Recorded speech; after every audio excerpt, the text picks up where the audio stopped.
Hey everyone, welcome to the channel. आज हम लोग क्लास 10th का चैप्टर नंबर फर्स्ट साइंस में केमिकल रिएक्शन एंड इक्वेशंस करेंगे, जिसमें हम लोग शुरुआत करेंगे केमिकल रिएक्शन क्या होती है उसको जानेंगे और इक्वेशन क्या होती है केमिकल उसको भी जानेंगे। लेकिन उससे पहले मैं आप लोग को एक चीज़ समझा दूं कि केमिकल चेंज और फिजिकल चेंज में क्या डिफरेंस होता है, क्योंकि हमारा जो चैप्टर है पूरा का पूरा केमिकल रिएक्शन के ऊपर बेस्ड है।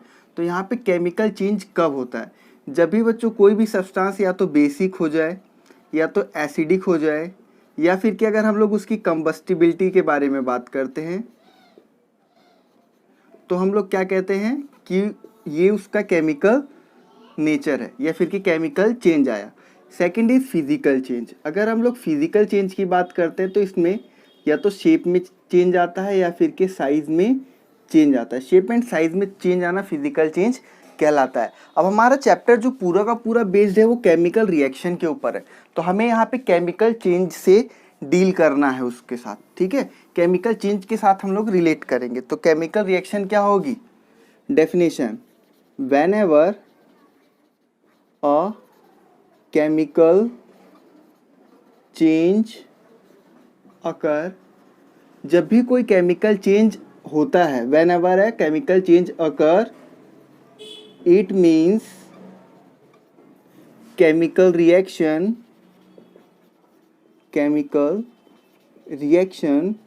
takes place। इसका मतलब है वहाँ पे केमिकल रिएक्शन हुई है। बात समझ में आई आप लोगों को? देखिए, आप लोग अपने आसपास अगर एक बार ध्यान देंगे तो आपके आसपास इतनी सारी घटनाएं हैं जो लगातार केमिकल रिएक्शन वहाँ पे होती रहती है। जैसे देखो एग्जांपल, आपके घर पे दरवाज़ा होगा, ठीक है, लोहे का, डोर्स बी रस्टेड, वो क्या हो जाते हैं, उनके ऊपर जंग लग जाती है। ठीक है, तो यहाँ पे भी केमिकल रिएक्शन हुआ, जिसमें क्या हुआ, आयरन जो है वो ऑक्सीजन के साथ कांटेक्ट में आया और उसने आयरन का ऑक्साइड बना दिया। ठीक है, अगला है कि हमारे पेट में जो खाना डाइजेस्ट होता है, food digested in our stomach, ये भी केमिकल रिएक्शन है, क्योंकि HCl वगैरह रिलीज होता है और हमारा खाना जो है डाइजेस्ट हो जाता है। थर्ड क्या हो जाएगा, कुक्ड फूड, खाने का पकना। ठीक है, और क्या हो जाएगा, conversion of milk into curd, दूध का दही में जम जाना। और बहुत सारी रिएक्शन है यहाँ पे, फर्मेंटेशन ऑफ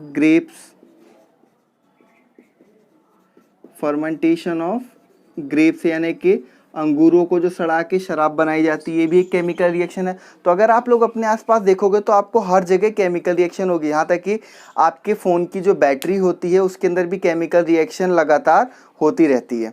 ठीक है, तो हम लोग चारों तरफ देखेंगे तो हम लोग हर जगह केमिकल रिएक्शन से घिरे हुए हैं। अब केमिकल रिएक्शन हम लोग पहचानेंगे कैसे कि केमिकल रिएक्शन कौन कौन सी होती है।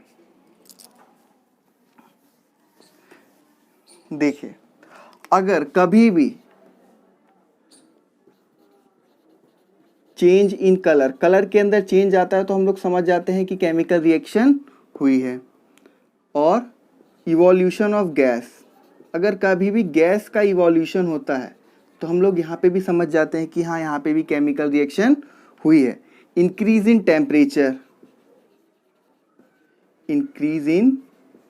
टेम्परेचर, ये भी क्या है, इससे भी हमें पता चलता है कि कोई केमिकल रिएक्शन हुई है। तो यहाँ पे हमने ये बताया अभी तक कि केमिकल रिएक्शन क्या होती है और हम लोग इसे पहचान कैसे पाते हैं।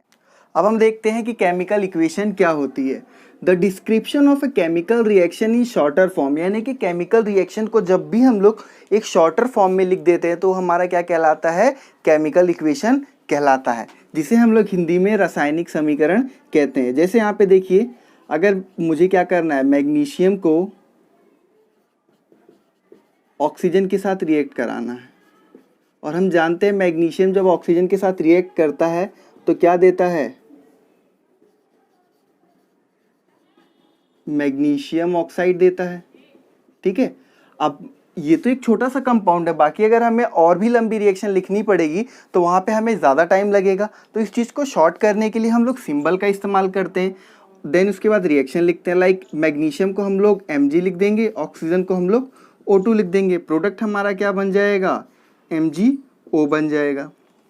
समझ में आई बात? एक चीज़ और यहाँ पे समझो कि एरो के हमेशा लेफ्ट हैंड साइड पे जो है वो रिएक्टेंट लिखे जाते हैं और राइट हैंड साइड पे हमेशा क्या लिखे जाते हैं, प्रोडक्ट लिखे जाते हैं। ठीक है, याद रखिएगा, लेफ्ट हैंड साइड पे रिएक्टेंट और राइट हैंड साइड पे प्रोडक्ट लिखे जाते हैं। अब यहाँ पे कुछ बातें और हैं जो आपको जाननी बहुत ज़रूरी है। जब हम लोग कोई भी रिएक्शन कराते हैं तो वहाँ पे हम लोग कुछ सिंबल का इस्तेमाल करते हैं। वो सिंबल बहुत ज़्यादा इंपॉर्टेंट होते हैं और वो सिंबल कौन कौन से हैं नोट कर लीजिएगा आप लोग। एस अगर कहीं पे लिखा हुआ है, लाइक mg के आगे अगर ब्रैकेट में एस इस तरीके से लिखा है, इसका मतलब क्या है कि ये सॉलिड स्टेट में है, ये इसकी स्टेट दिखाता है। देन एल का मतलब क्या होता है, लिक्विड स्टेट है। जी का मतलब क्या होता है कि वो गैसियस स्टेट है। ठीक, ये तो हो गई स्टेट की बात। उसके बाद एक और है AQ यानी कि एक्वस स्टेट है। ठीक, और अगर कहीं पे भी रिएक्शन में अगर आपको किसी भी एरो के ऊपर इस तरीके से डेल्टा का साइन लगा हुआ मिलता है, यानी कि छोटा सा ट्राइंगल लगा मिलता है, तो इसका मतलब क्या है कि यहाँ पे हम लोग हीट सप्लाई कर रहे हैं।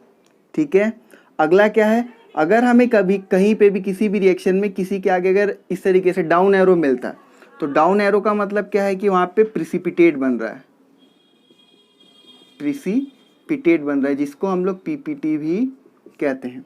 अगर किसी रिएक्शन में अपसाइड एरो शो होता है, ठीक है, अगर किसी रिएक्शन में अपसाइड एरो शो होता है तो इसका मतलब क्या है, ये यहाँ पे है नहीं, मैं खाली आपको समझाने के लिए लिख रहा हूँ। ठीक है, अपसाइड एरो शो होता है तो इसका मतलब क्या हो रहा है कि गैस इवोल्यूट हो रही है। क्या हो रही है, गैस इवोल्यूट हो रही है। ये कुछ सिंबल है जो आप लोगों को पता होने चाहिए, क्योंकि कई सारी केमिकल रिएक्शन अभी आप लोग सीखोगे। अभी नेक्स्ट जो क्लास होगी आप लोगों की, जिसमें मैं आप लोगों को सिखाऊंगा कि केमिकल इक्वेशन हम लोग बैलेंस कैसे करते हैं, उसको सिखाऊंगा आप लोगों को बैलेंस करना क्यों ज़रूरी है और कैसे बैलेंस करते हैं। तो वहाँ पे जब आप लोग इनकी स्टेट्स देखोगे तब आप लोगों को कन्फ्यूज़न ना हो, इसलिए मैंने आपको पहले ही बता दिया कि इन सिम्बल्स का मतलब क्या होता है, तो कंफ्यूज होने की ज़रूरत नहीं है। अगर आप लोगों को वीडियो अच्छी लगी, समझ में आया, तो लाइक भी कर दें, अपने फ्रेंड के साथ शेयर भी कर दें, और अगर चैनल पे नए हो तो चैनल को सब्सक्राइब कर देना। आप लोगों के लिए वीडियो इसी तरीके की आती रहेगी। Thank you for watching the video.